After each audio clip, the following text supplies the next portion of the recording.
একদা আল্লাহ রাব্বুল আলামিন ফেরেশতাদেরকে বললেন, হে ফেরেশতাগণ, তোমরা সকলে আদমকে সিজদাহ করো। নির্দেশ অনুযায়ী সকল ফেরেশতারা হযরত আদম আলাইহিস সালামকে সিজদাহ করলো, কিন্তু সিজদাহ করলো না শুধুমাত্র ইবলিস। সে অহংকার ভরে আল্লাহর নির্দেশ অমান্য করলো। যেহেতু তার ভিতরে ইতিপূর্বে কুফরির বীজ নিহিত ছিল, তখন মহান আল্লাহ রাব্বুল আলামিন ইবলিসকে লক্ষ্য করে বললেন, হে ইবলিস, আমি আমার কুদরতি হাতে যাকে সৃষ্টি করলাম তার প্রতি সিজদা করতে তোমাকে নির্দেশ করলাম, তুমি কেন সিজদা করলে না? তুমি কি তোমার নিজেকে বড় ভাবলে? জবাবে ইবলিস বলল, হে আল্লাহ, আমি আদমকে কিছুতেই সিজদা করতে পারি না, কেননা আপনি আমাকে সৃষ্টি করেছেন আগুনের দ্বারা, আর আদমকে সৃষ্টি করেছেন এই নিকৃষ্ট মাটি দ্বারা। তার কথা শুনে আল্লাহ রাব্বুল আলামিন বললেন, হে ইবলিস, তুই মারদুত হয়ে গিয়েছিস। রোজ কিয়ামত পর্যন্ত তোর উপরে আমার অভিসম্পাদ বর্ষিত হতে থাকবে। আল্লাহ রাব্বুল আলামিনের এইরূপ নির্দেশের পরপরই ইবলিসের চেহারা বিকৃত হয়ে গেল। তার ভিতরের শয়তানের চেহারা আত্মপ্রকাশ করল। তার সমগ্র চেহারা অত্যন্ত কদাকার রূপ ধারণ করল। তার চেহারা হতে বেহেশতি পোশাক ও মস্তক হতে বাদশাহী তাজ মুহূর্তের মধ্যে খুলে পড়ে গেল। এরপর আল্লাহ রাব্বুল আলামিন ইবলিসকে লক্ষ্য করে বললেন, হে মরদুদ, তুই চিরদিনের জন্য আমার রহমত হতে দূরে হয়ে গেলি। বেহেশত তোর জন্য নিষিদ্ধ হয়ে গেল। তুই এই মুহূর্তে বেহেশত থেকে বহিষ্কৃত হয়ে যা। ইবলিস বলল, হে মাবুদ, আমি সুদীর্ঘ লক্ষ লক্ষ বছর ধরে তোমার ইবাদত করে আসছি, তার কি কোনো প্রতিদানই আমি তোমার কাছ থেকে পাবো না? আমার প্রতি এরূপ শাস্তি দেওয়া কি তোমার জন্য ইনসাফের কাজ হলো? তখন আল্লাহ রাব্বুল আলামিন ইবলিসকে লক্ষ্য করে বললেন, হে পাপিষ্ট ইবলিস, বল তুই আমার কাছ থেকে কি চাস? আজকে তুই আমার কাছ থেকে বেহেশত ব্যতীত যাই চাইবি আমি তোকে তাই দান করব, কেননা কোনো প্রার্থনাকারীর প্রার্থনাই আমি ফিরিয়ে দিই না, সবার দোয়াই আমি কবুল করে থাকি। তখন ইবলিস বলল, হে প্রভু, আমার অদৃশ্য যখন কোনোদিনই বেহেশত নসিব হবে না, তখন তোমার নিকট আমার একটি প্রার্থনা এই যে তুমি আমাকে রোজ কিয়ামত পর্যন্ত হায়াত দান করো। জবাবে আল্লাহ রাব্বুল আলামিন বললেন, যা, তোকে আমি কিয়ামত পর্যন্ত হায়াত বাড়িয়ে দিলাম। এবার ইবলিস বলল, হে মাবুদ, তোমার নিকট আমার দ্বিতীয় প্রার্থনা এই যে আমাকে তুমি এমন ক্ষমতা দান করো যাতে আমি তোমার যাবতীয় সৃষ্টি বস্তুকে দেখতে পাই, কিন্তু তারা এবং আদম সন্তান যেন আমাকে দেখতে না পারে, এবং আমি আদম সন্তানের শরীরের রগে রগে বিচরণ করতে পারি, আর যে কোনো সময় আমি ইচ্ছামতো রূপ পরিবর্তন করতে পারি। আল্লাহ রাব্বুল আলামিন বললেন, হে ইবলিস, যা, তোর এই প্রার্থনাও আমি কবুল ও মঞ্জুর করলাম। আর এভাবেই পাপিষ্ট ইবলিস আল্লাহ রাব্বুল আলামিনের পক্ষ থেকে অসীম ক্ষমতার অধিকারী হয়ে আল্লাহ রাব্বুল আলামিনকে লক্ষ্য করে বলল, হে প্রভু, তুমি জেনে রেখো, আমি তোমারই নামের শপথ করে বলছি, আদমের কারণে আমার সারা জীবনের সাধনা বরবাদ হয়ে গেল। আমি চিরদিনের জন্য তোমার নিকট ঘৃণিত ও অভিশপ্ত হয়ে গেলাম। জীবনের পরম লক্ষ্য তথা তোমার সন্তুষ্টি ও বেহেশত বসবাস করা হতে বঞ্চিত হলাম। সেই আদমের প্রতি ও তার বংশধরদের প্রতি এর চরম প্রতিশোধ না নিয়ে আমি কিছুতেই ছাড়ব না। আমি প্রতিজ্ঞা করলাম যে অবশ্যই যুগে যুগে আগত আদম সন্তানগুলিকে পথভ্রষ্ট করে আমার সঙ্গেই আমি দোজখবাসী করে ছাড়ব। আল্লাহ রাব্বুল আলামিন বললেন, হে মরদুদ, যারা আমার নির্দেশ মেনে চলবে এবং হকের উপর দৃঢ়ভাবে সুপ্রতিষ্ঠিত থাকবে, তাদেরকে তুই কোনোদিনই পথভ্রষ্ট করতে সক্ষম হবি না। তবে যারা আমার আনুগত্য পরিত্যাগ করে তোর আনুগত্য করবে, নফসে আম্বারার পায়রবি করবে, তোর সঙ্গে আমি তাদেরকেও দোজখে নিক্ষেপ করব। আমি দোজখের উদর পূর্তি করব। এই সময়ে আল্লাহ রাব্বুল আলামিনের নির্দেশে ফেরেশতাগণ ইবলিসকে গ্রেফতার করে বেহেশত থেকে বহিষ্কৃত করে দুনিয়ার সর্বাপেক্ষা গভীর সমুদ্রের নিম্নস্থলে তাকে নিক্ষেপ করল। আর সেই থেকে সমুদ্র ইবলিসের কার্য আঞ্জাম দেওয়ার জন্য দরবারে পরিণত হয়ে গেল। এদিকে আল্লাহ রাব্বুল আলামিন ফেরেশতাদেরকে নির্দেশ দিলেন, তোমরা আদমকে সর্বশ্রেষ্ঠ জান্নাতুল ফিরদাউসে বসবাসের ব্যবস্থা করে দাও। ফেরেশতারা আল্লাহ রাব্বুল আলামিনের নির্দেশ অনুযায়ী হযরত আদম আলাইহিস সালামকে সুখ ও শান্তির সর্বরকমের ব্যবস্থা করে দিলেন। তার আর কোনরূপ অশান্তি ও দুঃখ রইল না। অফুরন্ত নিয়ামত, আরাম, আয়েশ ও সুখ শান্তির মধ্যে হযরত আদম আলাইহিস সালাম বসবাস করতে লাগলেন। কিন্তু এটা চিরন্তন সত্য যে মানুষ যতই সুখ শান্তির মধ্যে অবস্থান করুক না কেন, সঙ্গী সাথী ছাড়া দীর্ঘদিন একাকী জীবনযাপন করা তার জন্য অশান্তিজনক হয়ে ওঠে। হযরত আদম আলাইহিস সালামের ক্ষেত্রেও ঠিক একই অবস্থা ঘটল, যার ফলে তিনি জান্নাতুল ফিরদাউসের অকল্পনীয় সুখ শান্তির মধ্যে থেকেও কেমন যেন তার মধ্যে অশান্তি বিরাজ করতে লাগলো। মহান আল্লাহর নিকট হযরত আদম আলাইহিস সালাম এর এই অবস্থা গোপন রইল না। তাই তিনি ফেরেশতাদেরকে লক্ষ্য করে বললেন, ওহে ফেরেশতাগণ, আমি আদমের জন্য একজন সঙ্গিনীকে সৃষ্টি করতে চাই, যাতে সে পরিপূর্ণ সুখ ও শান্তি লাভ করতে পারে। অতঃপর একদিন আল্লাহ রাব্বুল আলামিন হযরত আদম আলাইহিস সালামের চোখে গভীর নিদ্রার আমেজ বুলিয়ে দিলেন। সুতরাং তিনি গভীর নিদ্রায় ঢলে পড়লেন। এই নিদ্রা এতই গভীর ছিল যে নিদ্রার মধ্যে এক বিরাট কাণ্ড ঘটে গেল, কিন্তু হযরত আদম আলাইহিস সালাম এর কিছুই টের পেলেন না। হযরত আদম আলাইহিস সালাম যখন নিদ্রামগ্ন ছিলেন, তখন আল্লাহ রাব্বুল আলামিন ফেরেশতাদেরকে হুকুম দিলেন, হে ফেরেশতাগণ, তোমরা আদমের বাম দিক থেকে তার একটি পাঁজর বের করে নাও। ফেরেশতারা তখন আল্লাহ রাব্বুল আলামিনের নির্দেশ মতো আদম আলাইহিস সালাম এর বাম দিক থেকে একটি পাঁজর বের করে নিলেন এবং এই পাঁজরখানা আল্লাহ রাব্বুল আলামিনের সামনে উপস্থাপন করলেন।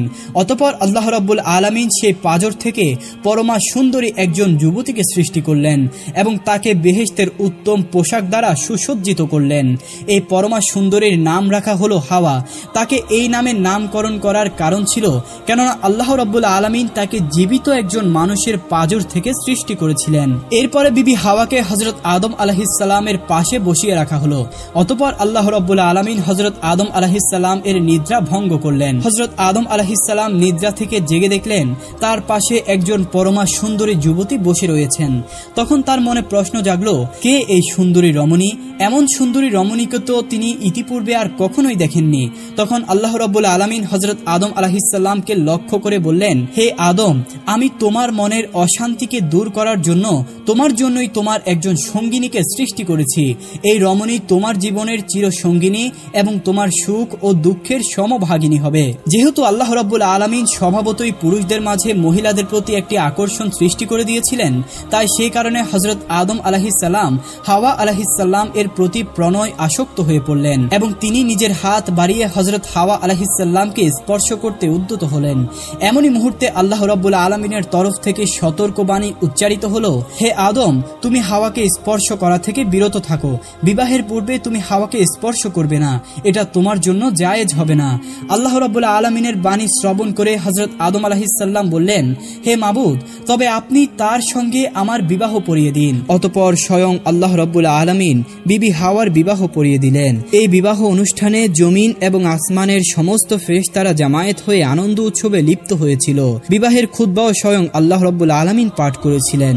এই খুতবাতে তিনি নিজের বুজুর্গি, কুদরত ও অসীম ক্ষমতার কথা উল্লেখ করেছিলেন এবং তার সৃষ্টির রহস্য ও সৃষ্টি জগতের মূল ওসিলা হযরত মুহাম্মদ মুস্তাফা সাল্লাল্লাহু আলাইহি ওয়াসাল্লাম এর বর্ণনা দিয়েছিলেন। হযরত আদম ও হাওয়া আলাইহিস সালাম এর বিবাহ সম্পন্ন হওয়ার পরে হযরত আদম আলাইহিস সালাম বিবি হাওয়া আলাইহিস সালাম এর প্রতি অধিকতর আসক্ত হয়ে পড়লেন। এরপর পুনরায় তিনি তাকে স্পর্শ করার জন্য উদ্যত হলেন। সঙ্গে সঙ্গে আল্লাহ রাব্বুল আলামিনের পক্ষ থেকে আওয়াজ আসলো, হে আদম, আগে তুমি বিবি হাওয়ার মোহরানা আদায় করে নাও। মোহরানা আদায় করার পূর্বে সে তোমার জন্য বৈধ ও হালাল হবে না।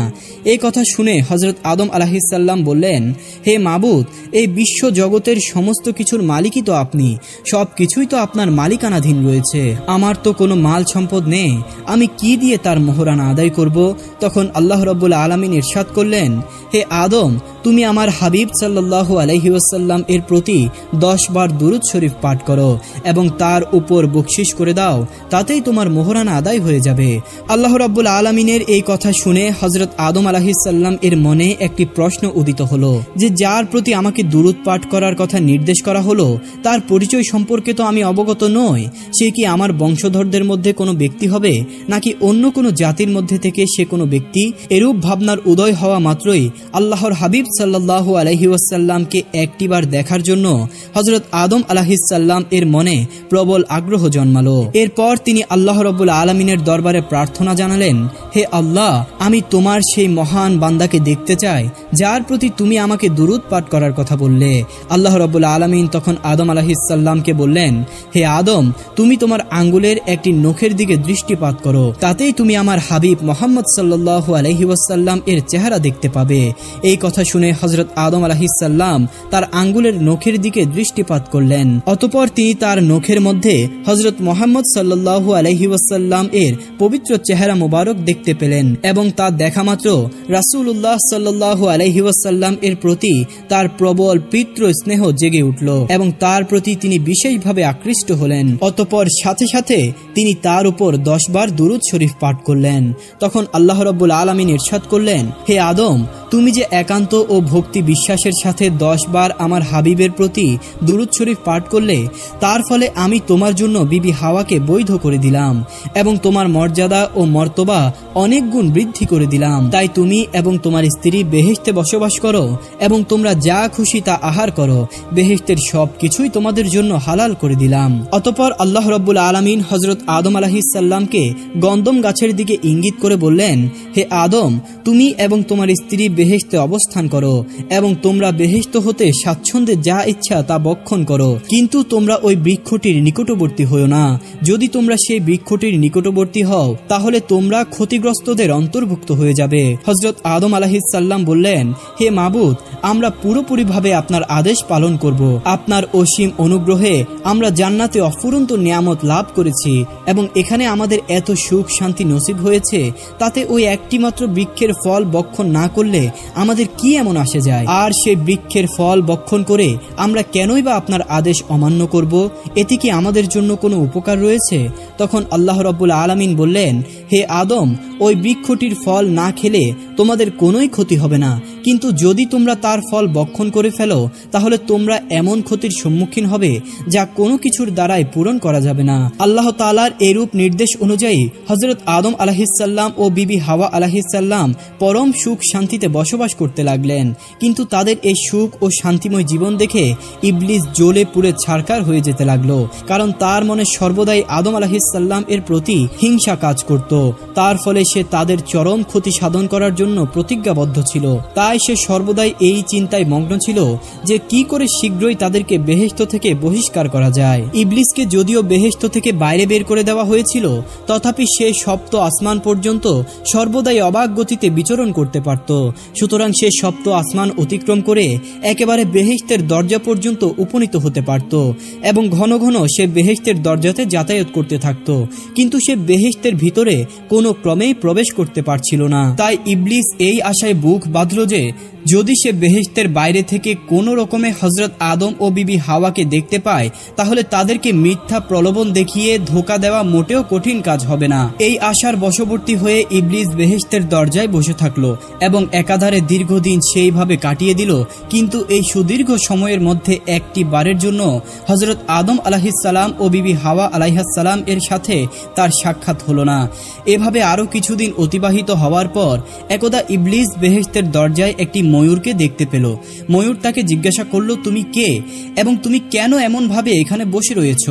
ইবলিস বলল, আমি আল্লাহ তাআলার জনৈক ফেরেশতা, আল্লাহর ইবাদত বন্দেগী ছাড়া আমার আর কোনো কাজ নেই। তবে অন্যান্য ফেরেশতাদের নিকট শুনেছি যে আল্লাহ রাব্বুল আলামিন তার নেককার বান্দাদের জন্য বেহেশত নামক এই অপূর্ব স্থানটি নির্মাণ করে রেখেছেন। এর অভ্যন্তর ভাগের অপরূপ সৌন্দর্য ও এর অমূল্য অফুরন্ত নিয়ামত সমূহ এমনই বিচিত্র ও বিস্ময়কর যা একবার চোখে না দেখলে তার সম্পর্কে কল্পনাও করা সম্ভব নয়। ফেরেশতাদের মুখে বেহেশতের রূপ বর্ণনা শুনে আমি বেহেশতের অভ্যন্তর ভাগ একটিবার চোখে দেখার জন্য আজ সুদীর্ঘ কাল ধরে আমি এখানে বসে আছি এবং আমি এই আশায় বুক বেঁধে আছি যে দেখি কোনো দয়ালু বেহেশতবাসী আমার এই মনের আশা পূরণ করার জন্য সুদীর্ঘ কাল পরেও একটিবার বেহেশতের ভিতর প্রবেশ করায় কিনা। ওহে ময়ূর, তুমি কি আমার এই মনের সুপ্ত বাসনা পূর্ণ করবে? ময়ূর উত্তর দিল, না জনাব, আমার দ্বারা কোনো মতেই তা করা সম্ভব নয়, কেননা বাহির থেকে কাউকে বেহেশতের অভ্যন্তরে প্রবেশ করানো সম্পূর্ণ নিষিদ্ধ। অতএব আমার এমন সাধ্য নেই যে আমি তোমাকে বেহেশতের ভিতর নিয়ে যাব। ইবলিস তখন অনেক অনুনয় বিনয় করে বলল, হে দয়ালু বেহেশতবাসী, আমাকে একটিবারের জন্য হলেও বেহেশতের অভ্যন্তরে নিয়ে চলুন। কিন্তু ময়ূর কিছুতেই তার কথা শুনল না। তখন ইবলিস একটি ছলনার দ্বারা নিজের কার্য উদ্ধার করার আকাঙ্ক্ষায় ময়ূরকে বলল, ময়ূর, তুমি যদি আমার মনের বাসনা পূর্ণ করো তাহলে তোমাকে আমি আমার জানা এমন 3টি দোয়া শিক্ষা দিব যার ফলে তুমি 3টি অমূল্য বস্তু লাভ করবে। তার প্রথমটি হলো এই যে সারা জীবনে তুমি কখনো বৃদ্ধ হবে না। দ্বিতীয়টি এই যে তুমি চিরদিনের জন্য অমর হয়ে থাকবে, কোনো দিনও তোমার মৃত্যু ঘটবে না। আর তৃতীয় বস্তুটি হলো অনন্তর জীবন তুমি বেহেশতেই অবস্থান করতে পারবে, কোনোদিনও তোমাকে বেহেশত থেকে বহিষ্কৃত হতে হবে না। ময়ূর এই 3টি বস্তু লাভের জন্য অনেক প্রলুব্ধ হলো। তারপরেও সে একাকী ইবলিসকে বেহেশতে প্রবেশ করাতে সাহস পেল না। তাই সে ইবলিসকে বলল, দেখো বন্ধু, আমি তোমাকে বেহেশতে প্রবেশ করাতে চাইলেও সেই ক্ষমতা আমার নেই। তবে আমার একটা বন্ধু আছে যে ইচ্ছা করলেই তোমাকে বেহেশতে প্রবেশ করাতে পারবে। তুমি এখানে একটু অপেক্ষা করো, আমি চেষ্টা করে দেখি আমার সেই বন্ধু তোমার এই ইচ্ছা পূরণ করাতে রাজি হয় কিনা। অতঃপর ময়ূর সাপের নিকট উপস্থিত হয়ে বলল, বন্ধু, বেহেশতের দরজায় একজন ফেরেশতা বসে আছে। তার মনে একটি বার মাত্র বেহেশত দর্শনের বড়ই বাসনা। এই ব্যাপারে সে আমার নিকট অনেক কাকুতি মিনতি করেছে। তুমি যদি অনুগ্রহ করে তার এই মনোবাসনা পূরণ করতে সাহায্য করো তাহলে সে আমাদেরকে এমন 3টি দোয়া শিক্ষা দিবে যার দ্বারা আমরা 3টি অমূল্য ও দুষ্প্রাপ্য বস্তু লাভ করতে পারবো। এই কথা বলে ময়ূর সাপকে ইবলিসের প্রতিশ্রুত সেই 3টি বস্তুর কথা শুনিয়ে দিল। ময়ূরের কথা শুনে সাপও প্রলুব্ধ হয়ে উঠল। অতঃপর সে বেহেশতের দরজায় এসে ইবলিসকে লক্ষ্য করে বলল, কি হে বন্ধু, তুমি নাকি বেহেশতে প্রবেশ করতে চাও এবং তার বিনিময়ে 3টি মূল্যবান দোয়া শিখিয়ে দিবে? যদি তাই হয় তবে আগে দোয়া 3টি শিখাও, তারপরে আমি তোমাকে বেহেশতে প্রবেশের ব্যবস্থা করে দিব। ইবলিস বলল, আমি শপথ করে বলছি, তুমি আমাকে বেহেশতে প্রবেশ করিয়ে দিলে তার বদলে আমি সেই দোয়া 3টি তোমাদেরকে শিখিয়ে দিব। কিছুতেই এর অন্যথা করব না। আগে বেহেশতের অপূর্ব সৌন্দর্য রাশি দর্শন করে আমার চক্ষুদয়কে শীতল করি, তারপরে আমি তোমাদেরকে দোয়া 3টি শিক্ষা দিব। তোমরা আমার প্রতি কোন রকমের সন্দেহ করিও না। তখন সাপ বলল, বাহির থেকে কাউকেও বেহেশতের মধ্যে নিয়ে যাবার অনুমতি নেই। তবে তুমি যদি বেহেশত দর্শনের একান্তই বাসনা করো তবে এই কাজ গোপনে ও সাবধানে করতে হবে। প্রকাশ্যে কিছুই করা সম্ভব নয়, কেননা এই ঘটনা প্রকাশ পেলে আমার আর রক্ষা থাকবে না, আমাকে চরম শাস্তি ভোগ করতে হবে। তুমি এক কাজ করো, আমি মুখ হা করছি, তুমি আমার মুখের মধ্যে প্রবেশ করে বসে থাকো। এরপর সাপটি তার মুখ হা করল আর ইবলিস সাপের মুখের মধ্যে ঢুকে বসে থাকলো। অতঃপর ময়ূরটি সাপটিকে বেহেশতের অভ্যন্তরে গন্ধম বৃক্ষের নিকট পৌঁছে দিল। এরপর ইবলিস সাপের মুখ থেকে বের হয়ে ফেরেশতাদের বেশ ধারণ করল এবং করুণ সুরে কাঁদতে লাগলো। সাপ ও ময়ূর নিজেদের কার্য সমাধান করে সেখান থেকে দ্রুত সরে পড়ল। ইবলিসের নিকট থেকে দোয়া শিখার সাহস তাদের আর হলো না, কারণ তাদের ভয় হচ্ছিল তাদের এই কাজটি যদি কোনোভাবে প্রকাশ পেয়ে যায় তাহলে তাদেরও কঠিন শাস্তি পেতে হবে। ইবলিসের কান্না শুনে বেহেশতের সকলেই তার কাছে এসে সমবেত হলো, এমনকি বিবি হাওয়াও সেখানে এসে উপস্থিত হলেন। অতঃপর হযরত হাওয়া আলাইহিস সালাম ইবলিসকে জিজ্ঞাসা করলেন, হে আল্লাহর বান্দা, তুমি এভাবে কাঁদছো কেন? ইবলিস বলল, আমি তোমাদের পরিণামের কথা ভেবেই কাঁদছি। আল্লাহ তাআলা শীঘ্রই তোমাকে ও তোমার স্বামীকে বেহেশত থেকে বের করে পৃথিবী নামক এক নিরস ও অশান্তিপূর্ণ স্থানে প্রেরণ করবেন। এ কথা আরশে আজিমে লিপিবদ্ধ রয়েছে। পৃথিবীতে প্রেরণের ব্যাপারটি প্রকান্তরে শাস্তি ভোগের শামিল। সেখানে ক্ষুধা, দারিদ্রতা, পীড়া, দুঃখ, পরিশ্রম ও শাস্তি বিরাজমান। সেখানে পরিশ্রম করে খাদ্য জন্মাতে হবে। খাদ্য জন্মাতে ব্যর্থ হলে ক্ষুধার যন্ত্রণায় অস্থির হতে হবে। সেখানে তোমাদের অসংখ্য সন্তান সন্ততি জন্ম নেবে। তাদের মধ্যে সর্বদাই ঝগড়া বিবাদ লেগেই থাকবে। খুন খারাপি নিত্য নৈমিত্তিক ব্যাপার হয়ে উঠবে। রৌদ্র বৃষ্টির মধ্যে দিন গুজরান করতে হবে। আল্লাহ তাআলাকে শত শতবার ডেকেও তার সাক্ষাৎ লাভ করতে পারবে না। তিনি সহজে বনি আদমের কোনো দাবি পূরণ করবেন না। মানুষ জন্ম থেকে মৃত্যু পর্যন্ত অবিরাম পরিশ্রম করেও নিজের পেটের আহার সংগ্রহ করতে সক্ষম হবে না। তখন মানুষ অন্যায় ও অসৎ পথ গ্রহণ করতে বাধ্য হবে। এক কথায় চোখের যন্ত্রণার চেয়ে দুনিয়া কোনো অংশে কম নয়। সে ভয়াবহ কষ্টকর পৃথিবীতে গিয়ে তোমরা শুধু দিবা রাত্র চোখের পানি ফেলে কাঁদবে আর কাঁদবে, কিন্তু তাতেও তোমাদের দুঃখের অবসান হবে না। আমি তোমাদের সেই দুঃখময় জীবনের কথা ভেবেই কাঁদছি। হযরত হাওয়া আলাইহিস সালাম তখন শয়তানকে জিজ্ঞাসা করলেন, তোমার কথা যে সত্য তার প্রমাণ কি? শয়তান বলল, আমি আল্লাহর আল্লাহর নামে কসম করে বলছি, আমি এক বিন্দুও মিথ্যা কথা বলিনি। যদি আমি মিথ্যা কথা বলি তবে যেন আমার উপর আল্লাহ তাআলা ও ফেরেশতাদের লানত বর্ষিত হয়। বিবি হাওয়ার নারী সুলভ মন, তাই শয়তানের এরূপ কথাগুলোতে তার মন কিছুটা আকৃষ্ট হলো। এবার সে জিজ্ঞাসা করলো, তবে পৃথিবীর এই নির্বাসন থেকে মুক্তির উপায় কি? শয়তান বলল, এর একটি উত্তম উপায় রয়েছে, তবে তোমরা সেই উপায় গ্রহণ করবে কিনা তা আমার জানা নেই। বিবি হাওয়া বললেন, তুমি বলো, অবশ্যই আমরা সেটা গ্রহণ করব। তখন ইবলিস গন্ধম গাছের দিকে ইঙ্গিত করে বলল, ওই যে একটি গাছ দেখছো, ওটার দু একটা ফল খেতে পারলেই তোমরা বেহেশতে স্থায়ীভাবে বসবাস করতে সক্ষম হবে। কোনো দিনই আর তোমাদেরকে পৃথিবীতে যেতে হবে না। বেহেশতের আরাম আয়েশ তোমাদের জন্য সার্বক্ষণিক বাধ্যতামূলক হয়ে থাকবে। বিবি হাওয়া বললেন, ওই গাছের ফল খেতে তো আল্লাহ তাআলা আমাদেরকে বারণ করেছেন, তাহলে এটা কিভাবে সম্ভব? শয়তান বলল, আল্লাহ তাআলা তো দয়ার সাগর, তিনি অপরাধীর অপরাধ ক্ষমা করে থাকেন, এজন্য তার এক নাম গফুর। তিনি তার নামের মাহাত্ম্য বজায় রাখবেন বলে ওয়াদাও করেছেন। অতএব আল্লাহ তাআলার করুণার প্রাপ্তির বিষয়ে তোমাদের কোনো ভাবনা চিন্তার প্রয়োজন নেই। আমি মনে করি তোমরা যদি এই ফল ভক্ষণ করার পর আল্লাহ রাব্বুল আলামিনের কাছে ক্ষমা প্রার্থনা করো, তাহলে তোমাদেরকে তিনি ক্ষমা করে দিবেন। এতে তোমরা আল্লাহ তাআলার ক্ষমাও পেয়ে যাবে এবং বেহেশতে চিরদিনের জন্য বসবাস করতে পারবে। এখন ভেবে দেখো তুমি কি করবে। ইবলিসের এরূপ কথায় হযরত হাওয়া আলাইহিস সালাম বিশ্বাস করে নিলেন। তখন তিনি উক্ত গাছটির নিচে গিয়ে 3টি ফল ছিঁড়ে হাতে নিলেন। অতঃপর তিনি একটি ফলের খোসা ছাড়িয়ে দেখতে পেলেন তাতে ফোঁটা ফোঁটা রক্ত দেখা যাচ্ছে। এই রক্ত সম্পর্কে হযরত মুয়াজ রাদিয়াল্লাহু তাআলা আনহু বলেছেন, বিবি হাওয়ার হাতে গন্ধমের রক্ত দেখার অন্তর্নিহিত কারণ ছিল সকল নারীর প্রতি মাসে একবার রক্ত দেখার সময় বাধ্যতামূলক করে দেওয়া হবে। অতঃপর তিনি ফলগুলো হাতে নিয়ে হযরত আদম আলাইহিস সালাম এর সিংহাসনের নিকট পৌঁছে গেলেন। হযরত আদম আলাইহিস সালাম তখন বিবি হাওয়াকে জিজ্ঞাসা করলেন, তোমাকে এতটা মলিন দেখাচ্ছে কেন এবং তোমার শরীরের সেই সুগন্ধি বা কই গেল? বিবি হাওয়া বললেন, আমি এক মহা বিপজ্জনক সংবাদ নিয়ে এসেছি। হযরত আদম আলাইহিস সালাম বললেন, কিসের দুঃসংবাদ? বিবি হাওয়া বললেন, আল্লাহ তাআলা নাকি আমাদেরকে বেহেশত থেকে চিরদিনের জন্য বের করে পৃথিবী নামক স্থানে নির্বাসন দিবেন। এমত অবস্থায় পৃথিবীতে না গিয়ে চিরদিনের জন্য বেহেশতে বসবাস করার একটা পন্থা আমি খুঁজে পেয়েছি। আল্লাহর এক ফেরেশতা আমাকে এই পন্থা বলে দিয়েছেন। এমনকি পৃথিবীর দুর্গম ও কঠিন জীবন যাপনের খতিয়ান তিনি আমাকে সবিস্তরে বলেছেন। অতঃপর যখন আমি তার কাছে এর প্রতিকার জানতে চাইলাম, তখন সে একটি ফল দেখিয়ে আমাকে বলেছেন, যদি তুমি এটা ভক্ষণ করতে পারো তাহলে তোমরা চিরস্থায়ীভাবে বেহেশতে থাকতে পারবে। হযরত আদম আলাইহিস সালাম বিবি হাওয়া আলাইহিস সালামের কথা শুনে বললেন, এটা কি সেই নিষিদ্ধ গাছের ফল যেটা ভক্ষণ করতে আল্লাহ রাব্বুল আলামিন বারবার নিষেধ করেছেন? হযরত হাওয়া আলাইহিস সালাম বললেন, জি, এটা সেই গাছেরই ফল। তখন হযরত আদম আলাইহিস সালাম বললেন, আমি কখনোই আল্লাহ রাব্বুল আলামিনের নির্দেশ অমান্য করে এই ফল ভক্ষণ করতে পারবো না। তুমি আমার সাথে দ্বিতীয়বার আর এই ব্যাপারে কোনো কথা বলবে না। এখন এখান থেকে চলে যাও। অতঃপর হযরত আদম আলাইহিস সালাম আল্লাহ তাআলার আদেশ লঙ্ঘনের ভয়ে তার সিংহাসনকে হুকুম দিলেন অন্যত্র চলে যাওয়ার জন্য। সাথে সাথে তার সিংহাসন হাজার হাজার মাইল অতিক্রম করে অনেক দূরে চলে গেল। কিন্তু বিবি হাওয়া আলাইহিস সালাম তার পিছনে পিছনে সেখানেও পৌঁছে গেলেন। অতঃপর হযরত আদম আলাইহিস সালাম বিবি হাওয়া আলাইহিস সালামকে বললেন, হে বিবি হাওয়া, তুমি আল্লাহর নির্দেশকে ভয় করো। এর খেলাফ করলে আমরা চিরদিনের জন্য নাফরমান হিসেবে শাস্তি ভোগ করতে থাকব। বিবি হাওয়া বললেন, তুমি সঠিক ঘটনাটি কেন অনুধাবন করতে পারছো না? আল্লাহর ফেরেশতা কোনোদিনও মিথ্যা কথা বলতে পারে না।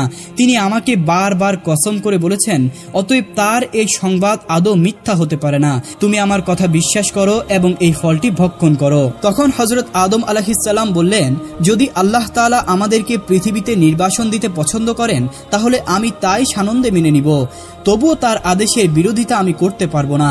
অতঃপর বিবি হাওয়া যখন দেখলেন যে হযরত আদম আলাইহিস সালাম তার কোনো কথাই শুনছেন না, শেষ পর্যন্ত তিনি বললেন, হে আদম, তুমি চিন্তা করে দেখো, আল্লাহ রাব্বুল আলামিন রহমানুর রহিম, তিনি বান্দার সকল গুনাহ ক্ষমা করে থাকেন। আমরা এই ফল ভক্ষণ করার পরে যদি আল্লাহ রাব্বুল আলামিনের কাছে এই গুনাহের জন্য ক্ষমা চাই, তাহলে তিনি তার বদৌলতে আমাদেরকে ক্ষমা করে দিবেন। এতে আমরা বেহেশতে চিরস্থায়ী হতে পারবো এবং আল্লাহ রাব্বুল আলামিনের ক্ষমা ক্ষমাও পেয়ে যাব। বিবি হাওয়া আলাইহিসসালাম এর এই কথা শুনে আদম আলাইহিসসালাম ভাবলেন বিবি হাওয়া একেবারেই অযৌক্তিক কথা বলেননি, আর এই ভাবনাই ছিল হযরত আদম আলাইহিসসালাম এর জীবনের একমাত্র সিদ্ধান্তহীনতা। তিনি ভেবেছিলেন আল্লাহ তাআলা হয়তো তাদেরকে এজন্য ক্ষমাও করে দিবেন, তাই শেষ পর্যন্ত তিনি গন্ধম ফল খাওয়ার জন্য রাজি হয়ে গেলেন। যখন হযরত আদম আলাইহিসসালাম গন্ধম ফল খাওয়ার জন্য রাজি হয়ে গেলেন, তখন হযরত হাওয়া আলাইহিসসালাম একটি ফল খুবই আনন্দের সহিত তার হাতে তুলে দিলেন এবং অপর ফলটি তিনি নিজে খেতে লাগলেন। ওদিকে হযরত আদম আলাইহিসসালামও ফলটি খেয়ে ফেললেন। তারা যখন আল্লাহ রাব্বুল আলামিনের আদেশ ভুলে গিয়ে শয়তানের প্ররোচনায় পড়ে এই ফলটি খেয়ে ফেললেন, সাথে সাথে তাদের মাথা থেকে বেহেশতের তাজ খুলে পড়ে গেল। হযরত আদম আলাইহিসসালাম দেখতে পেলেন তার দেহ থেকে সমস্ত বস্ত্র খুলে পড়ে গিয়ে তিনি একেবারে উলঙ্গ হয়ে গেলেন। অবাক দৃষ্টিতে তিনি হযরত হাওয়া আলাইহিসসালামের দিকে তাকিয়ে দেখলেন তার দেহ থেকেও সমস্ত কাপড় খুলে পড়ে গিয়ে তিনিও উলঙ্গ হয়ে গেছেন। এরপর তারা দুজনে হাত দিয়ে তাদের লজ্জাস্থান ঢাকার চেষ্টা করতে লাগলেন। এ সময় মহান আল্লাহর পক্ষ থেকে ঘোষণা আসলো, হে আদম ও বিবি হাওয়া, আমি কি তোমাদেরকে গন্ধম বৃক্ষের নিকট যেতে নিষেধ করিনি? আমি কি তোমাদেরকে সাবধান করিনি যে শয়তান তোমাদের প্রকাশ্য শত্রু? তোমরা শয়তান থেকে সর্বদা সতর্ক ও সাবধান থাকিও। কিন্তু তোমরা আমার আদেশ অমান্য করে শয়তানের প্রলোভনে পড়ে গন্ধম ফল ভক্ষণ করেছ।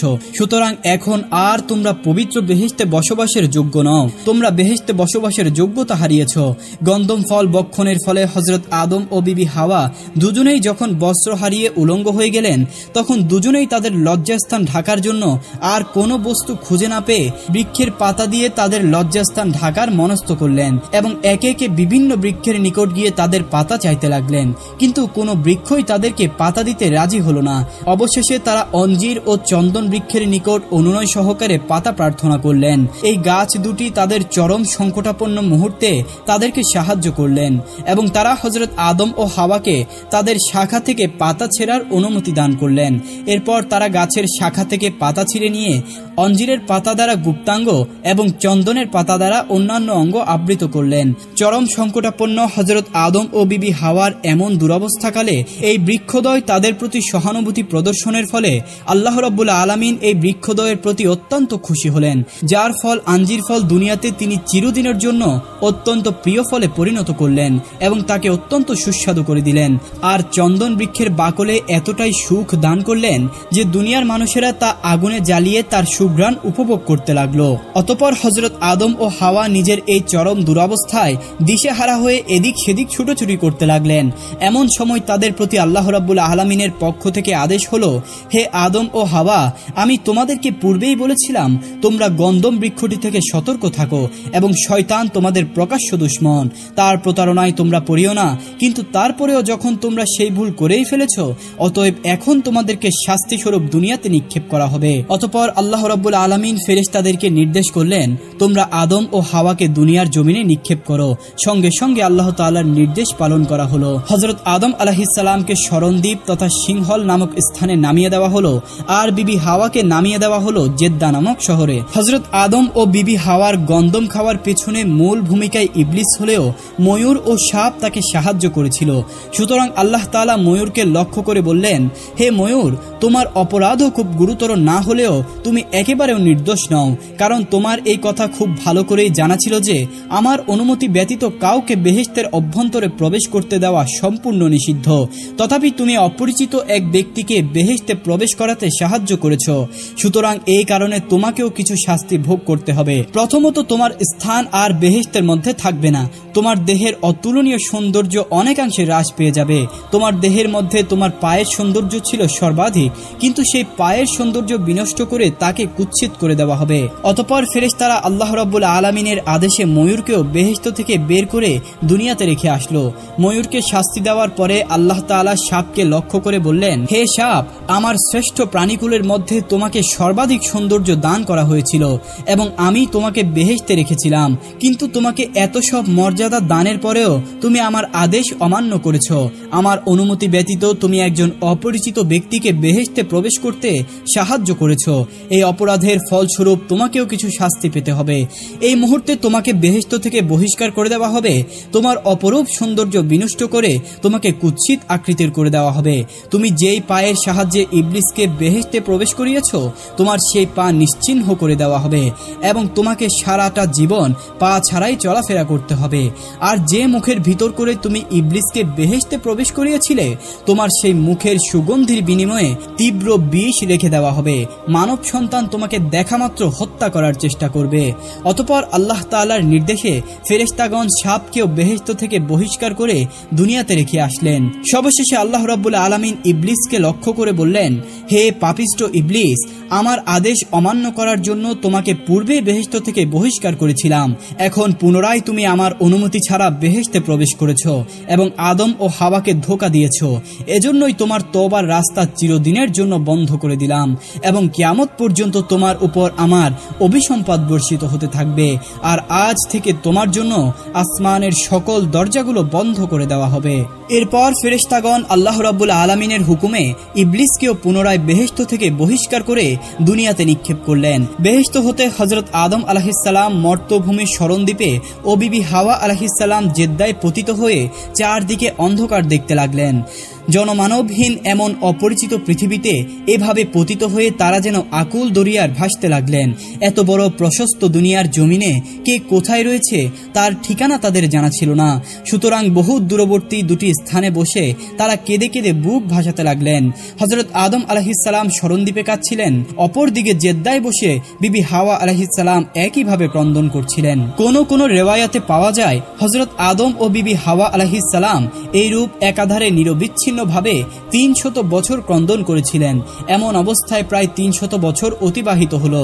এরপর একদিন আল্লাহ রাব্বুল আলামিন তার দুঃখ জর্জরিত এই বান্দাটির দিকে মনোনিবেশ করলেন এবং তিনি হযরত জিবরাইল আলাইহিস সালামকে নির্দেশ দিলেন, তুমি আমার বান্দা আদমের কাছে গিয়ে বলো সে যেন মক্কা শরীফে হজ করার জন্য রওনা হয়ে যায়। আল্লাহর আদেশ পেয়ে হযরত আদম আলাইহিস সালাম সঙ্গে সঙ্গে মক্কার দিকে রওনা হলেন। মুফাসসিরিন কেরামগণ বলেছেন, যখন আদম আলাইহিস সালাম শরণদ্বীপ হতে মক্কার দিকে রওনা করেছিলেন, আল্লাহ রাব্বুল আলামিন তখন শরণদ্বীপ হতে মক্কা শরীফ এতই নিকটবর্তী করে দিয়েছিলেন যে মাত্র 30 বার কদম ফেলে হযরত আদম আলাইহিস সালাম মক্কা শরীফের দিকে পৌঁছে গেলেন। মক্কা শরীফে পৌঁছে হযরত আদম আলাইহিস সালাম আরাফাতে জাবালে রহমত নামক স্থানে গিয়ে বসে পড়লেন। এ সময় তিনি শারীরিক ও মানসিক ক্লান্তিতে একেবারেই দুর্বল হয়ে পড়েছিলেন। আরাফাতের সেই স্থানে বসে হযরত আদম আলাইহিস সালাম চোখের অশ্রু ফেলে আল্লাহ রাব্বুল আলামিনের দরবারে প্রার্থনা করতে লাগলেন, হে মাবুদ, আপনি আমার ও আমার স্ত্রীর গুনাহগুলো মাফ করে দিন। আমি জানি না সে এখন কোথায় ও কিভাবে রয়েছে। সম্ভবত তার জানা নেই যে আমি কোথায় আছি এবং কিভাবে আছি। হে মাবুদ, আপনি আমাদের উভয়ের প্রতি করুণা বর্ষণ করুন। আমাদের ভুলগুলো ক্ষমা করে দিয়ে পুনরায় আমাদের মিলন ঘটিয়ে দিন। হযরত আদম আলাইহিস সালামের এই প্রার্থনা কিছুটা ফলদায়ক হলো। তিনি ঊর্ধ্ব আকাশের দিকে দৃষ্টিপাত করে মোনাজাত করছিলেন। আল্লাহর অসীম কৃপায় সহসা তার মানবীয় নেত্রের পর্দা অপসারিত হয়ে গেল। হযরত আদম আলাইহিস সালামের চোখের সামনে এবার আল্লাহ রাব্বুল আলামিনের আরশে মুআল্লার অপূর্ব দৃশ্য ভেসে উঠল। তিনি দেখতে পেলেন আকাশের গায়ে লিখিত রয়েছে, লা ইলাহা ইল্লাল্লাহু মুহাম্মাদুর রাসূলুল্লাহ সাল্লাল্লাহু আলাইহি ওয়াসাল্লাম। এই কালিমা দেখে হযরত আদমের দীর্ঘদিন পুরনো স্মৃতির কথা মনে পড়ে গেল। যখন আল্লাহ রাব্বুল আলামিন তাকে সৃষ্টি করেছিলেন, সৃষ্টি হওয়ার পরে মাথা উঁচিয়ে তিনি আল্লাহ রাব্বুল আলামিনের আরশে মুআল্লায় এই কালিমাটি দেখতে পেয়েছিলেন। এরপর হযরত আদম আলাইহিস সালাম আল্লাহ রাব্বুল আলামিনের দরবারে দুই হাত তুলে পুনরায় মিনতি পেশ করতে লাগলেন, হে আমার প্রতিপালক, আপনি আপনার প্রিয় হাবিব মুহাম্মদ সাল্লাল্লাহু আলাইহি ওয়াসাল্লাম এর বরকতের ওসিলায় আমাদেরকে গুনাহ মুক্ত করে দিন। যখন হযরত আদম আলাইহিস সালাম রাসূল করিম সাল্লাল্লাহু আলাইহি ওয়াসাল্লাম এর ওসিলা দিয়ে দোয়া করলেন, তখন আল্লাহ রাব্বুল আলামিনের দয়ার সাগরে জোশ উঠে গেল। সঙ্গে সঙ্গে তিনি হযরত আদম আলাইহিস সালামের প্রার্থনা কবুল করে তার ও তার স্ত্রী হযরত হাওয়া আলাইহিস সালাম এর গুনাহ ক্ষমা করে দিলেন। এরপর আল্লাহ রাব্বুল আলামিন জিবরাইল আলাইহিস সালাম এর মারফত আদম আলাইহিস সালামকে জানিয়ে দিলেন।